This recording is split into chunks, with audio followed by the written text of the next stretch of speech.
right. All right. Okay. Yeah, so welcome to discussion 3. Okay, let me just make sure the recording is good.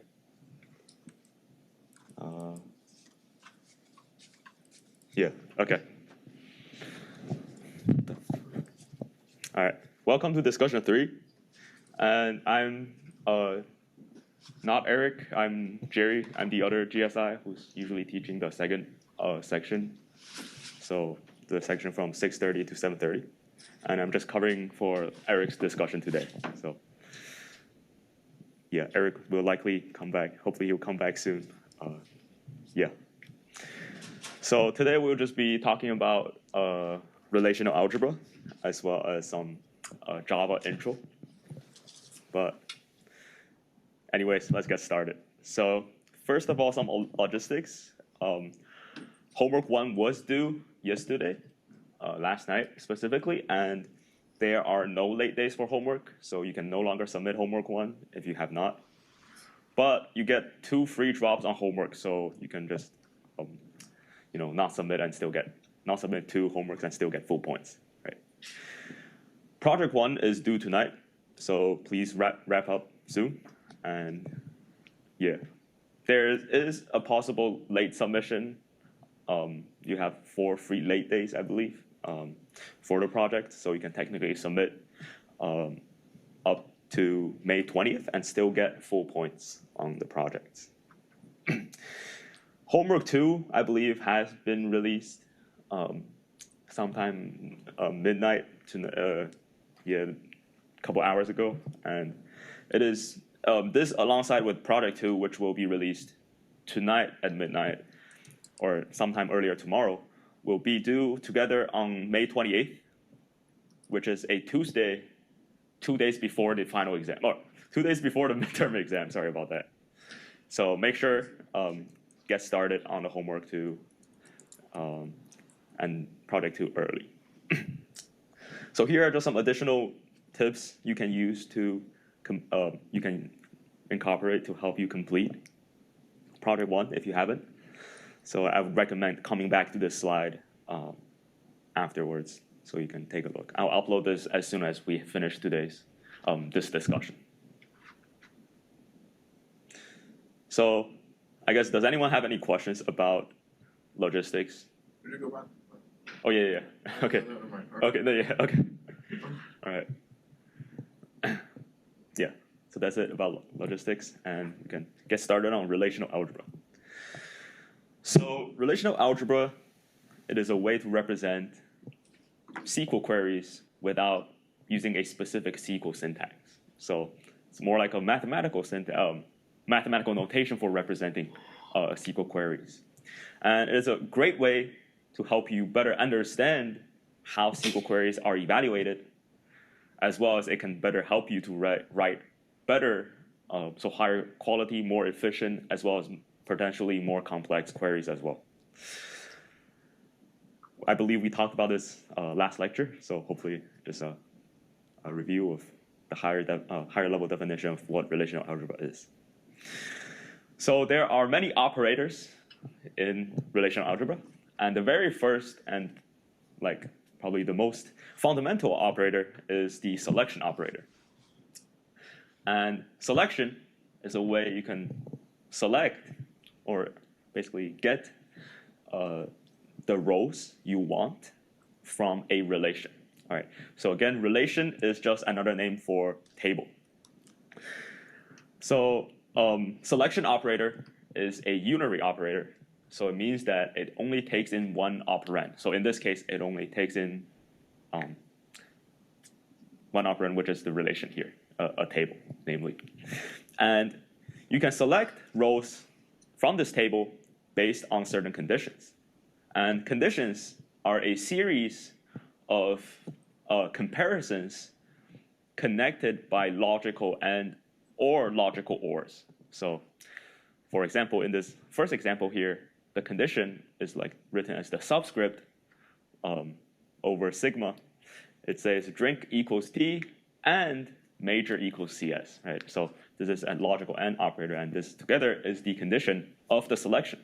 So what this selection does is that it will select from the students table the rows where drink is T and major is CS. And in this case, it is just the first row, which is the row with user ID 1. All right. And another thing I do want to mention is that selection is equivalent to the SQL's where clause. So when you write a SQL select statement, you will specify the where clause, and where is basically the clause equivalent to the relational algebra selection. All right. So it's important to know that the select keyword in SQL is different from the relational algebra select operator. All right. So this selection operator actually corresponds to the where clause, not the select clause. Right. So it's it's important to remember that. Could you say again why the selection is equal to where and not equal to the selection in relational algebra? Yeah. So the relational algebra selection operator is equivalent to the SQL's where clause. All right. And we'll get to what the SQL select clause corresponds to in the next slide. Just hold on a bit. But yeah, so just have to remember selection in relational algebra corresponds to SQL's where clause. All right. Where statement. Yeah. Yeah. Hopefully it'll be more clear in a moment where we talk about projection. All right. So projection is another unary operator in relational algebra, meaning that, again, it takes in one operand, a relation in this case, and it selects, or instead of using the same verb over and over, it chooses a list of columns from this relation. So the list of columns is specified in the projection list as the subscript written at the top. And if you take a look at this example at the bottom, the projection list here will be major and drink, which are two columns in the students relation, or the students table. And you are simply, or this operator simply says, we are selecting the major column as well as the drink column from the students table. And the projection operator is what corresponds to the SQL's select. Just don't worry about the distinct for now. I'll explain why the distinct is here. This is what corresponds to the SQL's select statement. So again, projection in relational algebra corresponds to SQL's select, whereas selection in relational algebra corresponds to SQL's where. All right, so it's a little bit tricky, but you get used to it pretty quickly. All right. So the reason why sorry, go ahead. Yeah, no, I was just wondering why name is included in this projection if it wasn't specified as a column. Sorry, what do you mean? The column for name, Mm-hmm. It says it's only in the projection is only including like major and drink. Yeah.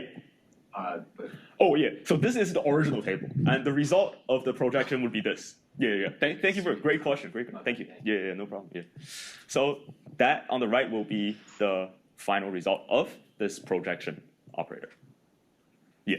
Can we see the select bar just select the column and where just select the rows?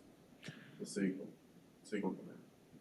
This is what it shows. The select keyword in SQL just to show the column, and then the where command in SQL just to show the rows. Yeah. You can think of it like that. Yes. Yeah. That's a good way to think about it. Yeah. And now I'm just going to quickly talk about why the distinct keyword is there. So if you take a look, right, we are using the projection operator here to project or select or choose the major and drink columns, right? And normally, like if you take a look at the table on the left, I'm going to use my mouse here. The table on the left has 3 rows, right? But after projection, it only has 2 rows, right? So what happened here? So if you take a look closely, there are 2 rows with the same values after the projection, which is undeclared and T, right? If you take a look, undeclared T, undeclared and T.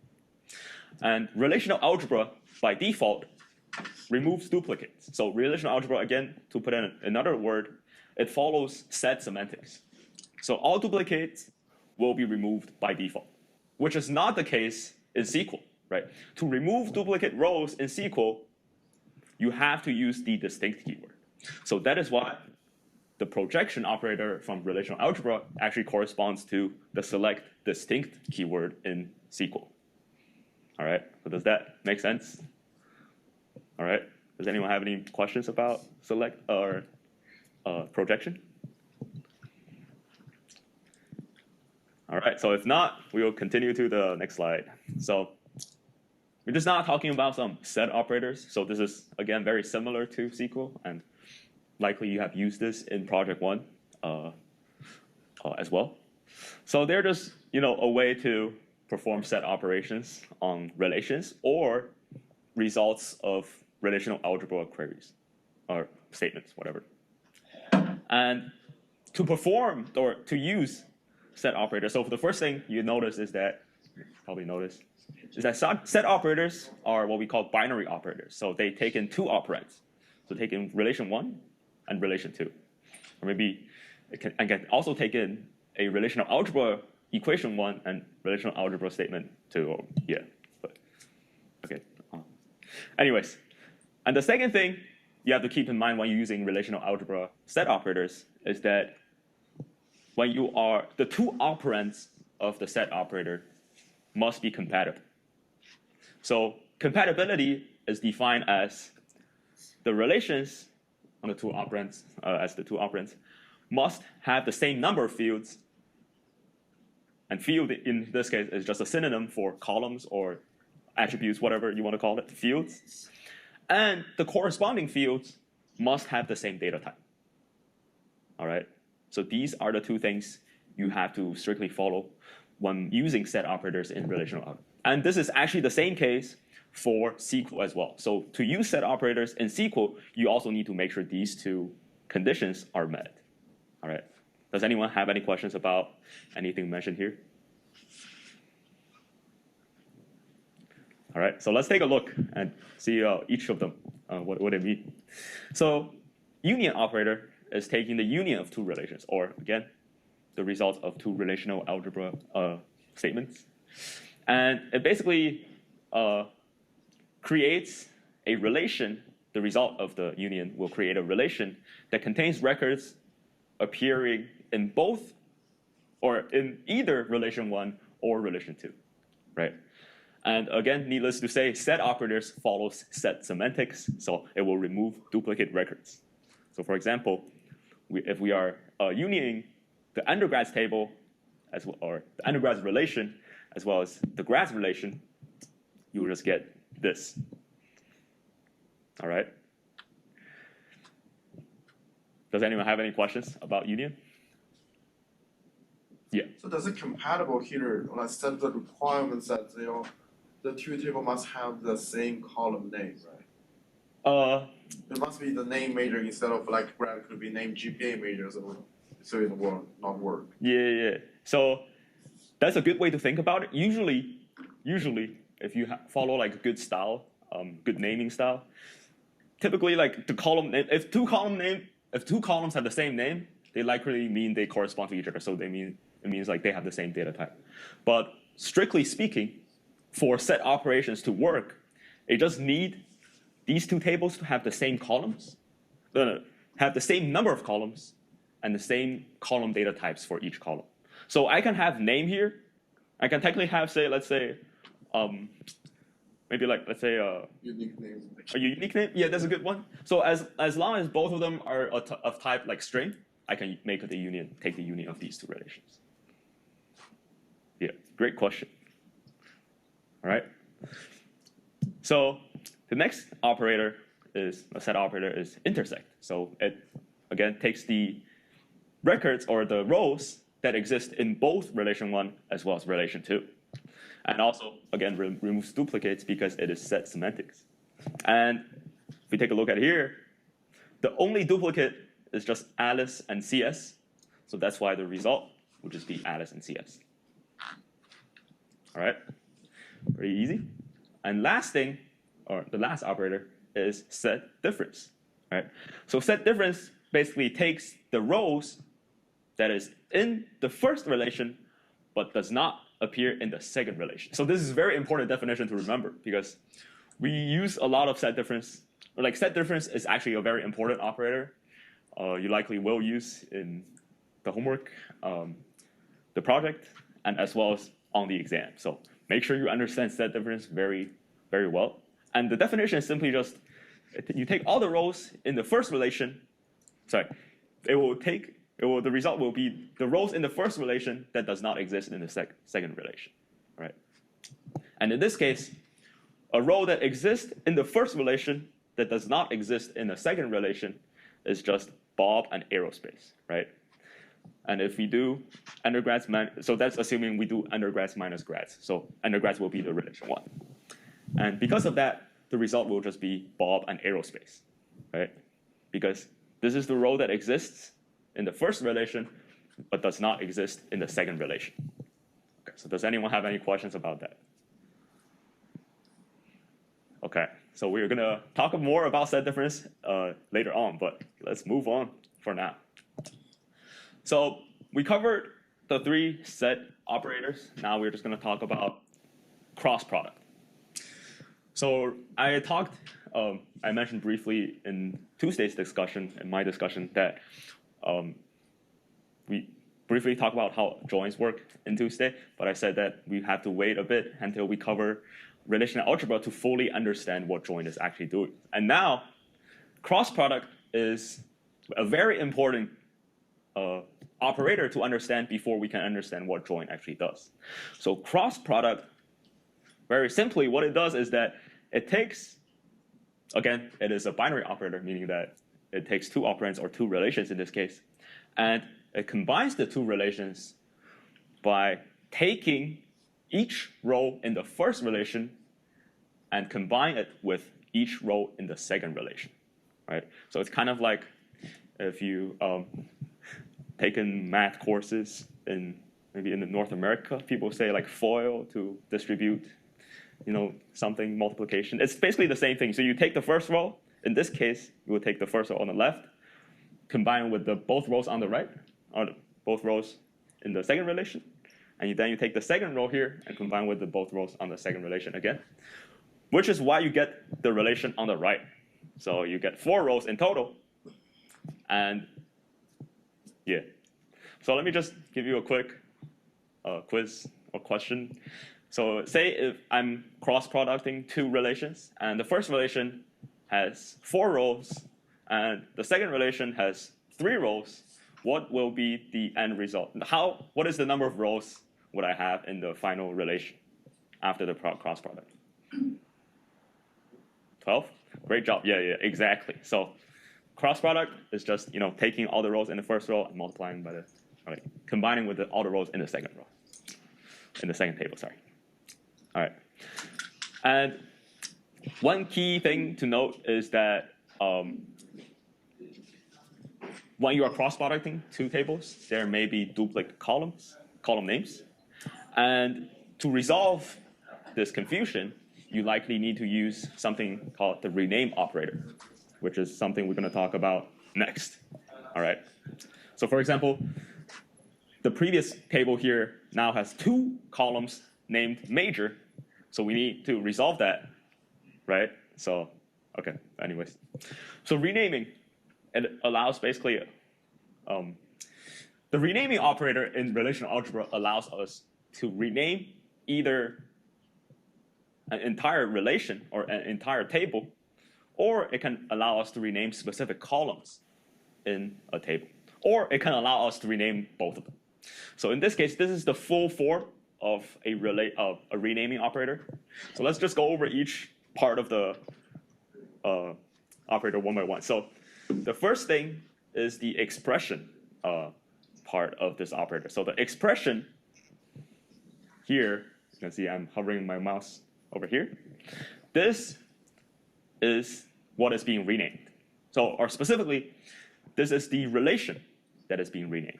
All right, relation again is just synonym for table.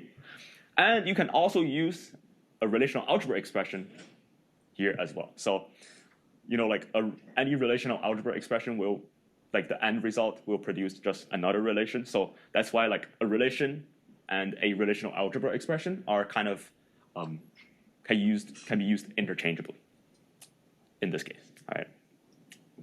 And so this is the expression we talked about and what is being renamed. And the entire thing on the left here, left side of the comma, is what we are going to rename this relation into.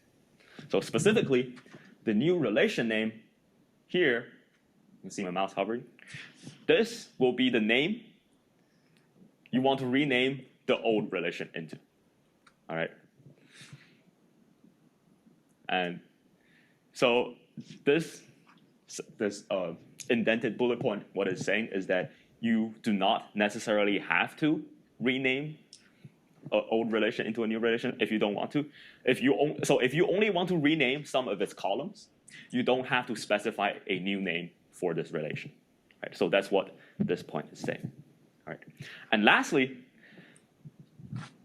in the parentheses here, you can see old attribute dash or arrow new attribute. So what this is doing is that it's renaming the column names in the relation or in the expression here to a new column name. So you have to specify the old column name in this relation, arrow new column name.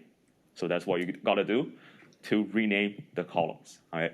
And you can also, instead of using the old column names, so by the way, attribute, again, is a synonym of column. They are the same thing. You can instead of using old column names, you can also use index. Yeah, you can also use column index. And columns in relational algebra are one-based indexing. So the first column will be index 1. All right. Let's take a look at the example really quick. Or lastly, one last thing I want to mention is that you don't have to rename any columns. If you only want to just rename, let's say, the table itself, then I do not have to specify any columns like that here. So I don't have to specify any columns.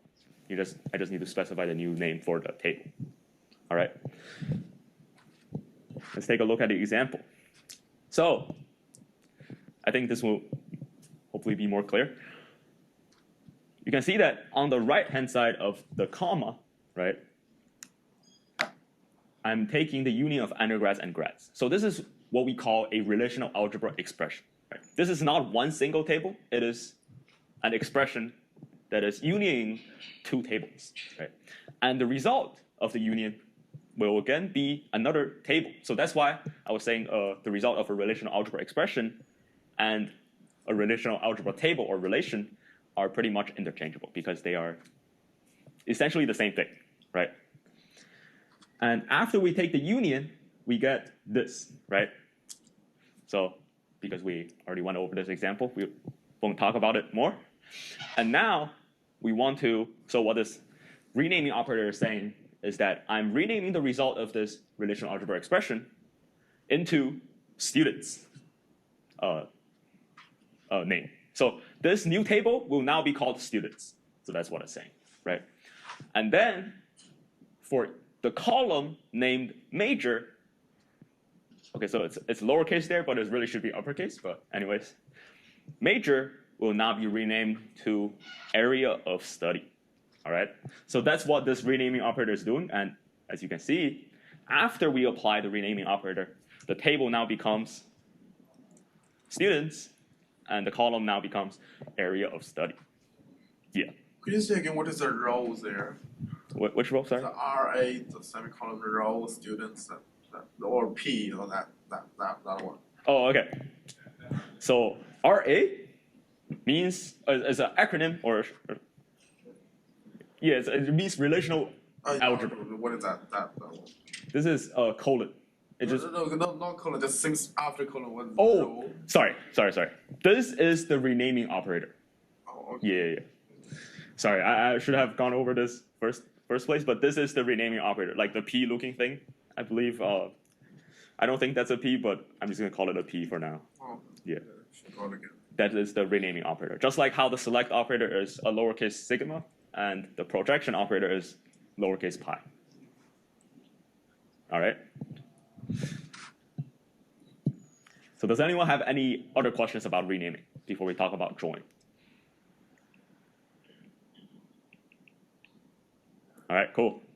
So join is what we call a derived operator. So okay, let's actually just skip what I said.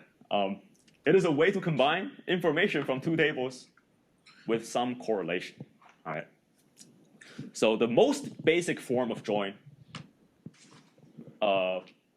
is the first example here. Just hover over using my mouse as well, over right here. All right. So you can see join is again a binary operator, and it's joining two relations under certain condition. And you can actually rewrite this join operator into the following relational algebra expression right here. So it is essentially, so what a join does is that it essentially takes the cross product of relation 1 and relation 2 and then selects rows from this result of the cross product based on the condition you mentioned here. All right.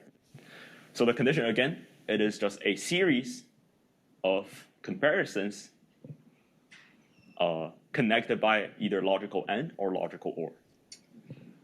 All right. So that's why we say join is much like you can much better understand join after you have just learned a bit more about relational algebra. And in this case, because you understand what cross product does and what the condition does, it essentially when you put it together, you get join. All right. Equijoin is a special case of join that in the condition clause here, every comparison in this condition must be equality comparison. So that's what equijoin does. All right. And one special feature of equijoin is that duplicated columns will be removed from the resulting relation. So what duplicated column means is that when two columns after performing the join, have the exact same records. So what that means is that, okay, we're actually going to take a look at the example really quick. So are we going to wait, are we looking at an example? Oh yeah, we are looking at an example. So okay, just don't worry about it too much for now. So if you don't know what removing duplicated column means, but they will remove duplicated columns. And similarly, natural join, it is another special case of join, and what it does is that it is performing equijoin on all columns with the same name. All right. So basically, it's just making sure that all of the columns you're joining on are corresponding to each other. All right, it will make more sense once we take a look at an example. And again, duplicated columns are dropped as well. So let's take a look at the example so it hopefully makes more sense. So say we are performing a course natural join student. Well, we can essentially rewrite this as course join on the condition where major in course.major is equal to student.major. Student. So that's what we can rewrite this natural join as. So we're essentially joining on the major column, where major is the same. All right? And so to perform this join, if you remember, it's just basically like you first do the cross product and you filter out the rows based on the condition. But essentially, to an easier way to mentally evaluate this is that you just look at the major column, all right, and you just match them up, you know, kind of like that. So like if the first major, let's say for course 575 is CS, right? Then you look at the rows in student that has major CS, and it's just row 1 and 4. So you know that after the join, the first row of course will be combined with the first row of student as well as the fourth row of student. All right, so we do another example, say, of math. the last row here. The last row in course has major math. And we'll take a look at the major column in student and see which one has math.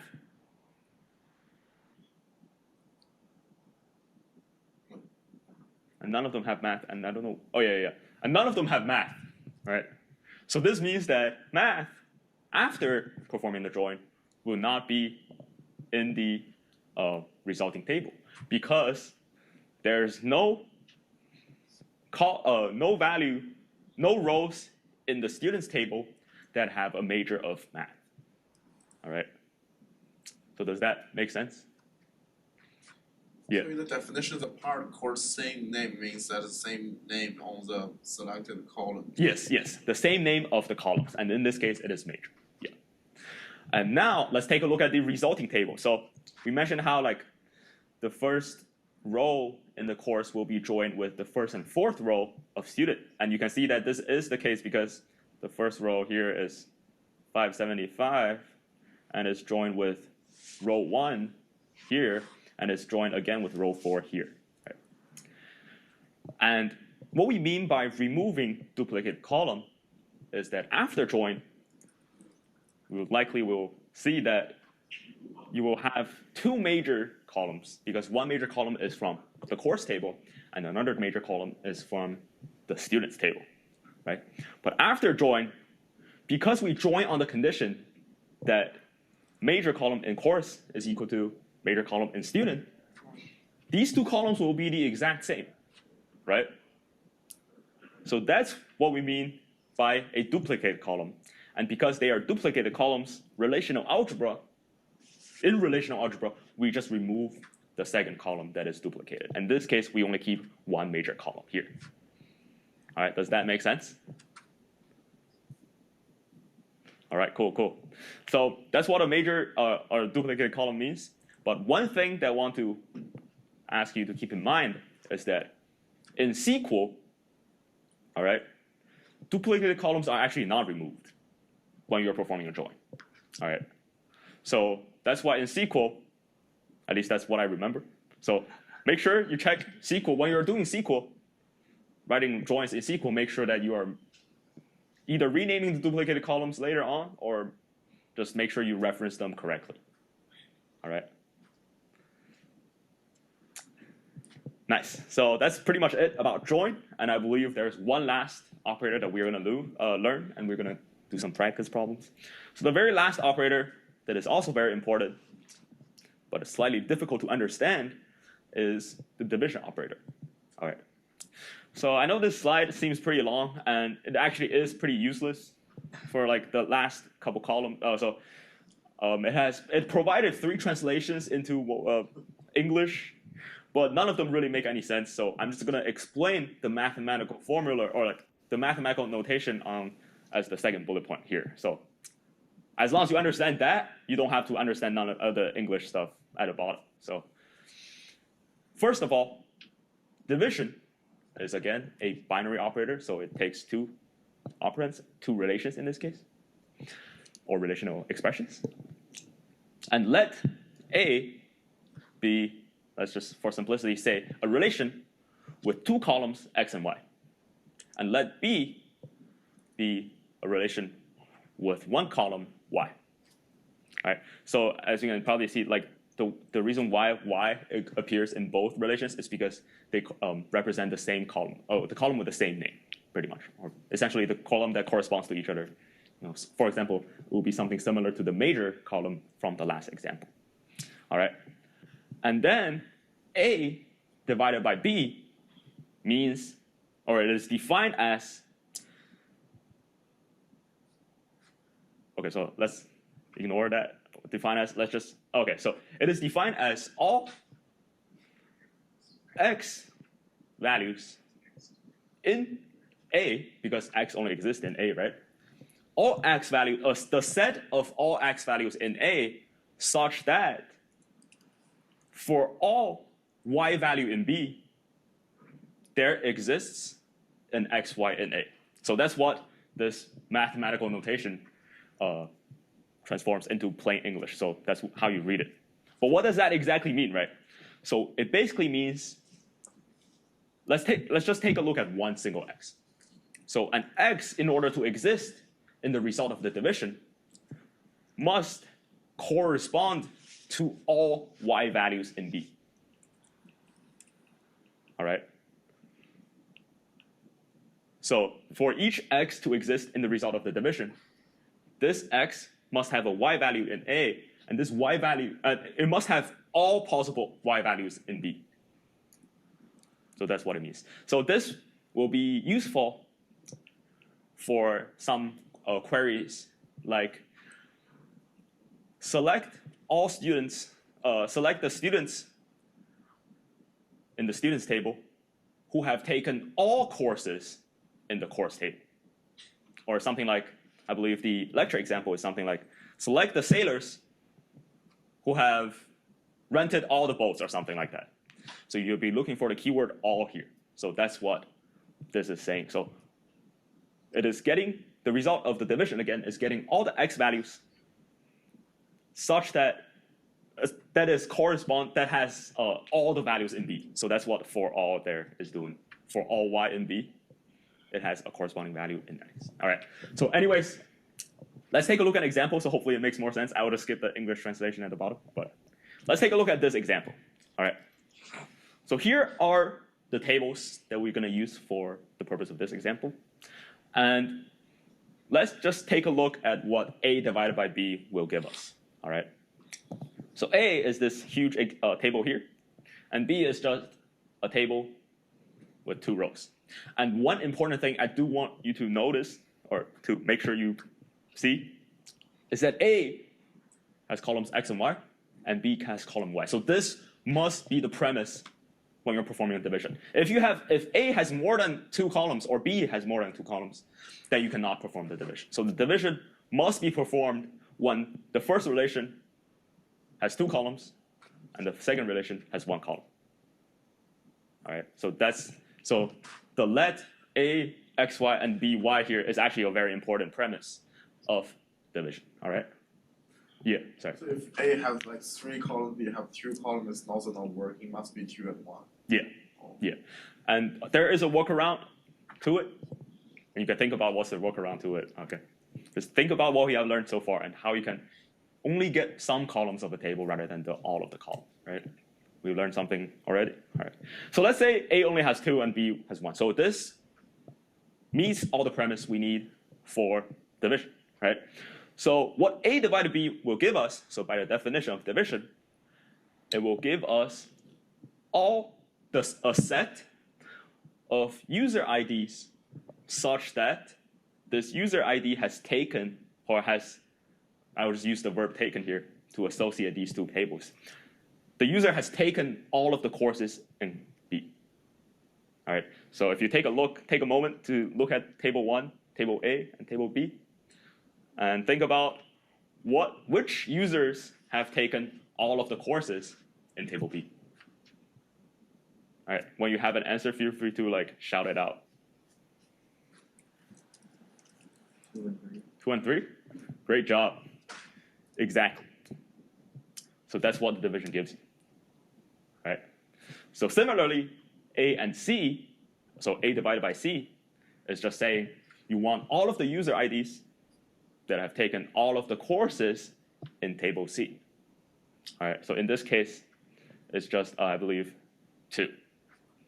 Yeah. Yeah, 2. All right. Again, similarly, for A divided by D, it's just the same thing. And you'll get nothing because none of the users in table A have taken all of the courses in table D. All right. Does anyone have any questions about this slide? So I just did realize we are going a little slow, so I will have to speed run through the remaining slides. But anyways, so division is a derived operator. So it means that you can rewrite division in relational algebra using the operators we have learned so far. And this is how you rewrite it. All right. So this is a pretty complex expression. I will just ignore what it's saying here, and we just take a look at an example to make sure you understand how this works. Right? Because you're going to need to write this in your homework either in your homework 2 or project 2, I don't remember exactly, but you're going to need this, all right? So anyways, let's first take a look at this, which is the innermost part of the relational expression, right? So it's the projection on column X of relation A cross product B. So what this is doing is that, let's say A is, again, using the same table we had before, and B, again, is the same thing. What this is doing is that it is the cross product. So the result of this cross product will give you a table such that this table has all of the users in table A, and each of this user has taken all of the courses in table B. So this is kind of like, I guess, the ideal scenario, how I would refer to it as, because this is the table where all users in table A has taken all courses in table B. And as you can see, the result is right here. So there are 3 users in table A, and each user has taken both courses or all of the courses in table B. So that's what it gives you, right? And the second part, so after we get the cross product, we take the set difference of the cross product minus or different by A, all right? And what this gives you is that because the cross product, the result of the cross product gives you the ideal scenario, so where like all of the users have taken all courses in table B. If we use this to set difference A, right? Remember the definition of set difference is that it will give you every row in the first relation, or in this case, the relation of the cross product, that is not in the second relation, which in this case is A. So it's giving you everything in the cross product table that is not in A. And to put that into context, it is essentially giving you the users that have not taken all of the courses in table B, right? Because table A has, or like the cross product table has all of the users had to have taken all of the courses.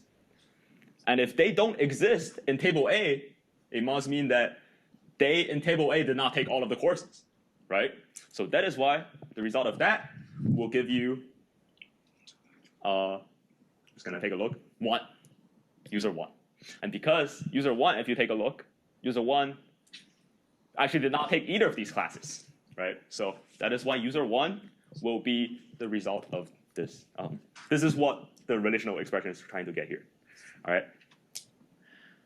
Oh, sorry. I just reviewed the answer beforehand. And the next thing is just simply selecting or projecting the user ID from this table, because it's just to remove duplicates. There's nothing much to be said here. So we just only need one user ID here. So like they're just essentially the same user. So we're just gonna get user 1. All right. And finally, by selecting the user ID of table A, set minus the user ID we have there, we essentially get the users who have taken every single course in B that exists in table A, right?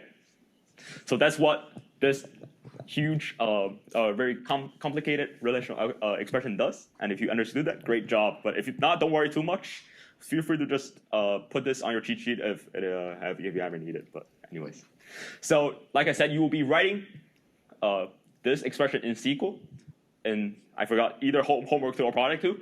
So if you ever just want to take a look at how you want to write it in SQL, just come back to this slide. So I believe either thing work, either of the solution listed, translation to SQL work on this slide. So feel free to use either one that looks better. I know that the second one says like not thoroughly tested, but I'm pretty sure it should work. So don't worry too much. All right, so now we're just going to talk about some practice problems really quick. Let's get right into it.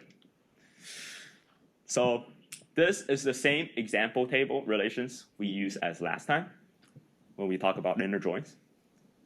So the first question is, write the relational expression to select the name of all instructors who teach in BBB, 6090 BBB, and the courses they teach. And feel free to take like 30 seconds to try to write this down. Or like try just to think about it. And I can try to write it down on the board.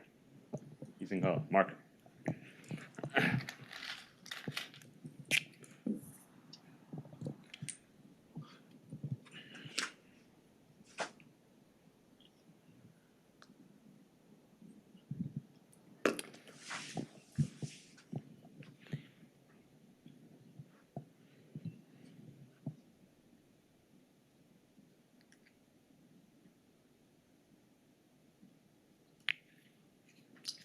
All right, so how I would approach this problem is I would try to like break it down into like smaller parts. So first, I can see that I want to get the names of all the instructors who teach in the BBB and the courses that they teach, right? So if we take a look at the table, we can see that to get the name of the instructors, we will need the instructor table, so in the one in the middle. But this table does not have the location they teach at, nor does it have the courses they teach. So we know that we must use the left and right table as well. So this will be a join. So we need to join these tables to get all of the information we need. So let's first just say, OK, so we know that we only want the instructors who teach in 6090 BBB, right? So we know that when we look at this left table, which is, I believe, maybe courses table, maybe? Yeah, the courses table. We only need to get the courses where location is 6090 BBB, right? So I will first write the select operator where location is 6090 BBB. Sorry, my handwriting is not too good. All right, so this is the courses table. So this will get me all of the courses that is taught in location 690 BBB. Right. And now I have the courses I needed. I need to then somehow link this back to the instructors. And as I can see, on the rightmost table, which I likely assume this is the teachers table, it has the instructor ID and the course ID. So it just says this instructor teaches this course. And because I have the course ID here, I can successfully join these two tables on the course ID, right? Because the course ID appear in both tables. And because course ID appears in both tables, I know that I can use a natural join just because like they appear in both tables, right? By definition. So I'm going to write on the left side because I started a little right. So I'm going to join this with the teachers table, right? So this is the join operator. I'm joining courses with teachers. And because I did not specify any condition, this by default is a natural join, which by definition means they are joining on the location or on the course ID column. And lastly, I will join this. Now this result will have both the course ID as well as the instructor ID. And by having the instructor ID, I can finally join with the instructor table to get all of the information I need. All right. So this final huge table will have all of the columns I need. And now I just need to get the columns I actually need. So in this case, I just want the names of the instructors and the course names. I guess it didn't specify. OK, I just use course IDs they teach. All right. So I will enclose this in a parentheses, and I will write the projection, which is just lowercase pi. And I want the name. And because name column, the name of the name column is just name, and it's unique in this all of the column names. I do not have to rename any columns. I can just directly use name. And I also want the course ID. So I just get course ID. And that will be the result of the solution to this problem, right? So as you can see, it's pretty much exactly what I wrote down here.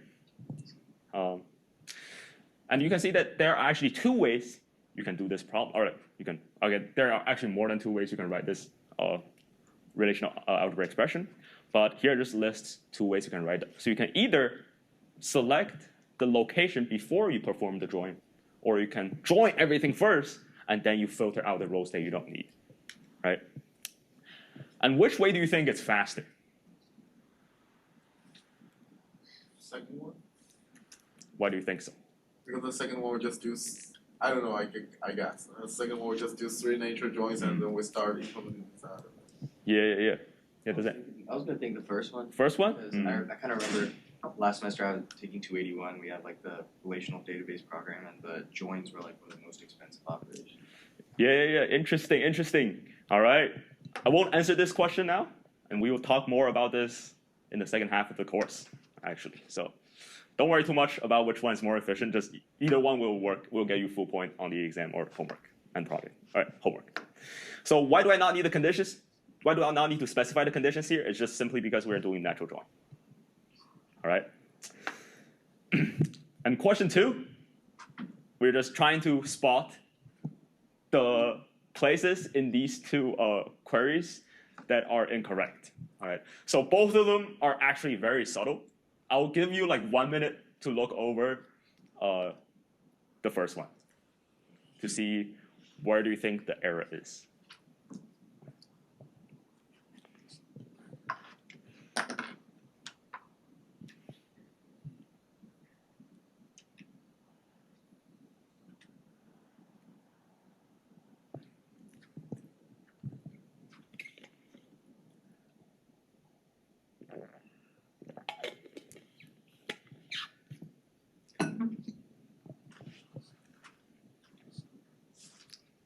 Feel free to raise your hand or just shout out your answer if you know what the error is in the first query, in the first expression. Is that the pi term? The term there? Why would it be the term? Yeah, because if we just use select the winter 20 of 2020 and 420 winter 19, and we just get a table of that, and we select the term, we just do nothing. I guess. So. Okay, you are onto something, but it's not exactly what the right answer here is. But it is something about projection, about the columns. So remember, division, to perform a division, you need to meet some condition first, right, in order to perform the division. Yeah, what do you think? Teaches itself has 3 columns. Exactly. Yes. So to perform a division, the first relation, so A divided by B, A needs to have columns X and Y, and B needs to have columns Y. And we kind of have column Y in this case, which is term, and we just need to make sure teachers have X and Y. So, sorry to interrupt, but if you just like, here if you did teaches, and then you made it a projection of, I guess, one of the IDs and term. Yeah. And then the division would work. Exactly. And that's precisely what the answer here is. You just need to take the instructor ID, IID, and term from the teacher's table to perform the division. And this division, again, it will give you all of the instructors who have taught in all of the terms listed in the teacher's table. And this is basically just, or all of the terms that are like, taken from the second relation, and this relation is just F20 and W winter 19. And yeah, so that's how you get it. All right, so what do you think might be the incorrect in the second relation?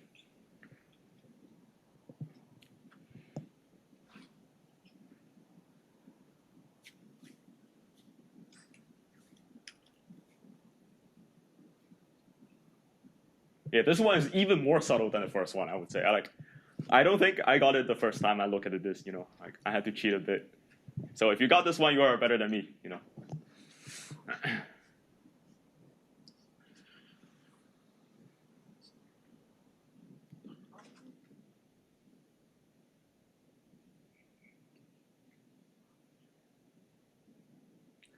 Okay, since we are like almost out of time, I have to let you know the answer. But if you remember, when we are joining, all right, in this case, we are joining 2 tables that have the same name. We have to first rename these tables into T1 and T2 respectively. And because we have renamed these 2 tables, to select the columns, or to project the columns, or like, I guess a little hint here is like in the condition, you notice how like you are using the table name to resolve the column name. So you have to do table name dot column name. You actually have to do that here as well. So that is because they have the exact same column names, and the only way you can resolve same column name is to use table names, different table names. And in this case, it's just T1 or T2, both will work. Right? Oh, yeah. Or actually, T2 will not work. I apologize. The reason why T2 will not work is because we remove duplicate columns when we are performing a join, or when we are performing an equijoin, which is what this is doing. Right? This is an equijoin. It's an equijoin because it is a series of equality comparisons connected by logical AND. And when we are doing equijoin, the second duplicated column will be removed. And the second one is just T2 in this case. So only T1 will actually work. But I believe if you do put T2 here, we will probably also accept that answer, because this is a very subtle difference that we just want you to know, like, as long as you use the table names to resolve this, you should be on the right track. All right. So that covers all that stuff. There's some Java tutorial that definitely will not go into the recording because the recording is going to stop. Okay, I think it stopped. Oh, it's actually still going. Oh, it's going for 3 more seconds. So unfortunately, the recording will not cover this.